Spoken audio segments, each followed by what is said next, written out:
What's up, folks? Back with another reaction, back with some more Duran Duran. We're going back to the 2000 album Pop Trash again, and I noticed when I queued up Fragment that it's less than a minute long, so now I'm thinking about that name with slightly different connotations. I'm thinking about it more as an indicator within the larger sequence of songs and thus the larger work of art, the album, which is to say a fragment is a piece of something, whether there are many other pieces or even just one other singular piece, but it is a part of a larger story, of a larger image. And so in the context here, I'm now thinking about it as a sonic bridge or transition from larger, more proper parts of this story or work of art.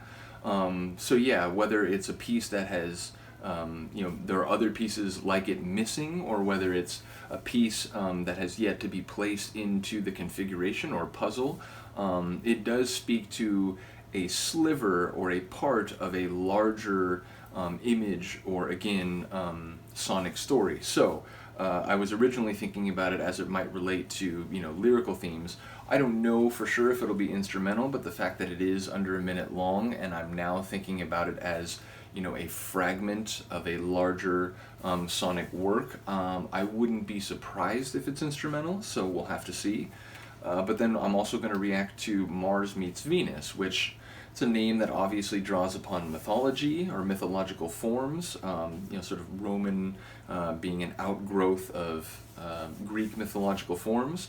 But we're speaking about Mars, the god of war, in one sense could be considered very masculine and forceful, as well as Venus, a god of great, or a goddess of great beauty and visual elegance, which of course led to the morning star, aka Venus, the planet slightly closer to the sun than us, being called that name because it was so visually stunning with such bright splendor in the morning and evening sky.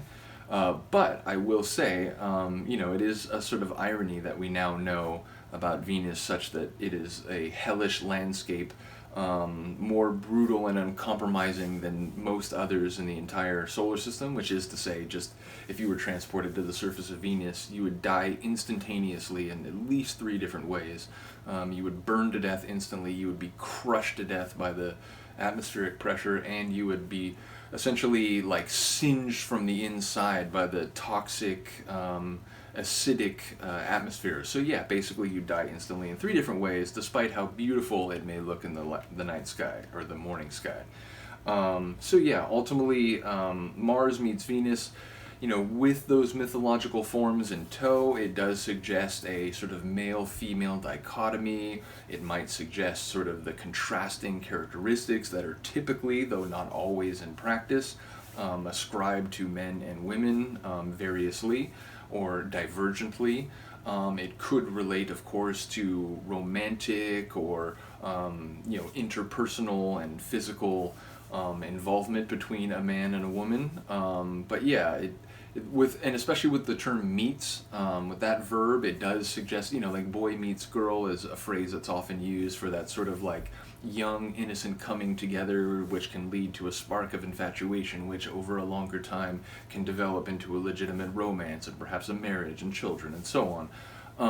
So Mars meets Venus, it has a bit of that characteristic, but we're talking about perhaps beings on a much higher scale, or with, without the mortal human imperfections, which, a lot of people talk about mythological forms being like idealized understandings of what humans do and the way humans are. And of course there are a lot of religious traditions where there are spirits which, have characteristics that are very human-like, and that they're capricious and they mercurial. They, make decisions based on whim, or like, they're fancy in the moment. And indeed, a lot of the Greek and Roman gods were like that. They were less like these, bastions of absolutist sort of qualities, like all good, all powerful, and so on. But they were situational, and they had, personal motivations and so on. So it does make me wonder if we'll be dealing with romance or male-female interaction dichotomy, but on a scale that is like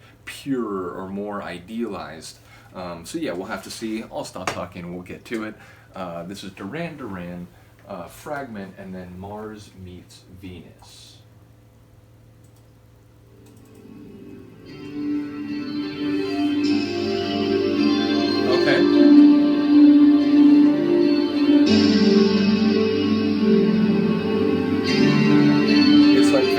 head spacey, but like sleepy or like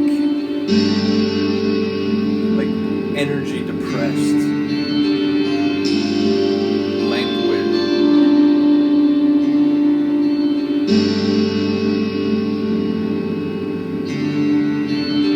Austere, like very simple, barren.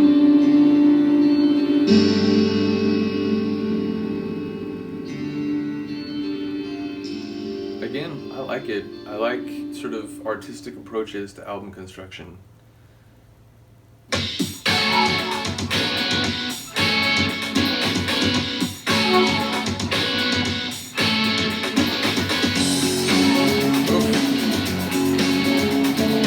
Nice little pop groove already.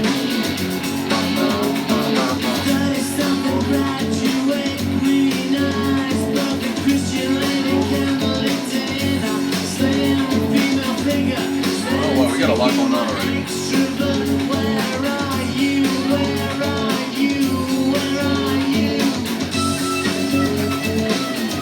Yeah. Sounds like squeaky metal.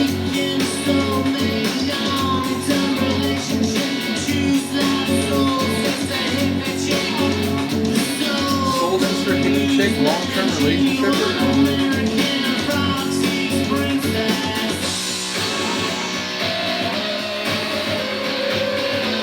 Ooh, like the dissonance.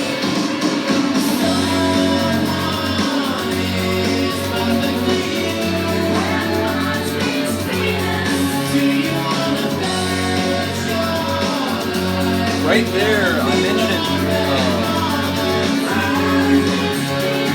the Starting to Remember gave me some Beatles vibes. That gave me like a little bit of Beatles vibes, but kind of like darker Beatles vibes. Not this section, obviously.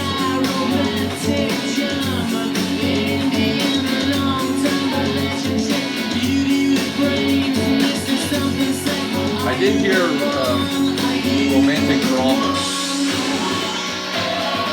Oh.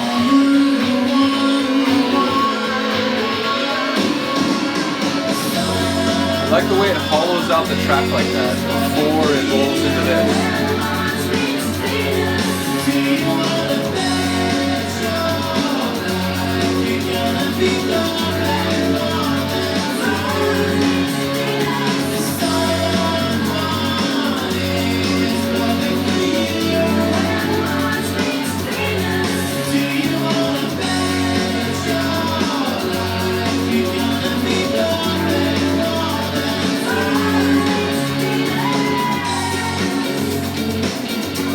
Female vocals here, yeah.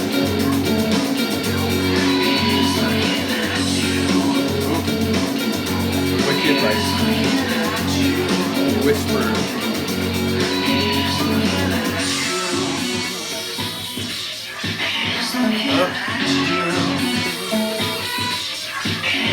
It's like someone put a virus in the track.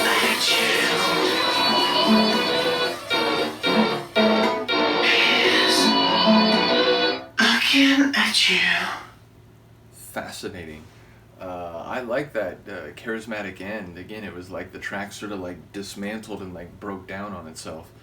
Cool. And again, it felt like the first, what I did catch of the verses, it was almost like pop culture, like word salad. It was like taking like different, like hippie chick and like different phrases and kind of like putting them together. But I wonder whether it was like different possible like iterations of like a woman that you might meet or a person that you might encounter that could, you know, spark that infatuation and lead to a long-term relationship.